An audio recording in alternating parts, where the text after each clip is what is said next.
এই যে আমার ঠাকুর ভোগ রান্নাও আজকের মতন কমপ্লিট হয়ে গেল। কুদরি আলু ভাজা করেছি, ডাল করেছি, মুগ ডাল, আর হচ্ছে থোড়ের তরকারি। আর আমার বড়ই পুজো করছে আজকে। মেজদা পুজো করে মাঝে মাঝে, বেশিরভাগই মেজদাই করে।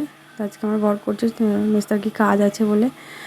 এই যে আমাদের বংশের শীতলা মাকে বেশি কিছু রান্না আমি করে খাওয়াতে পারি না।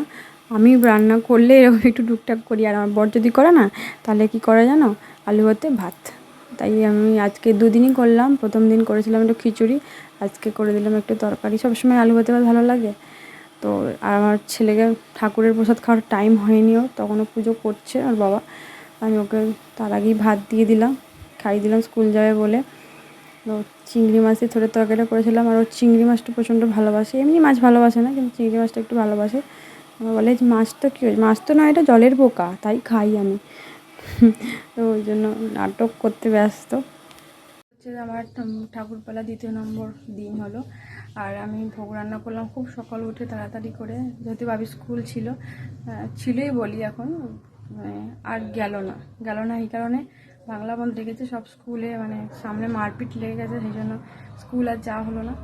তো হোক, তাড়াতাড়ি করে ভোগ রান্না করলাম। আমার ঠাকুর ঘরে এখনও পুজো হয়নি। তো ভোগ রান্না কমপ্লিট, সব কিছু কমপ্লিট, বাবির খাওয়া কমপ্লিট, লাস্টে স্কুলেও গেল না। আমার ছোটাছুটি গোটা ঘর হয়ে যাতা হয়ে আছে। তো আমি এখন পুজো করতে আসলাম, পুজোটা করে তারপরে আবার নিচে যাব। তো সেই জন্য সকালে একটা ফটো আপলোডও করা হয়নি, কিছু করা হয়নি। তোমাদের সাথে কোনো ভিডিও আপলোড করা হয়নি, কোনো ফটো আপলোড করা হয়নি। এখন পুজোটা সারি, তারপরে একটা ভিডিও আপলোড করবো, একটা ফটো আপলোড করবো।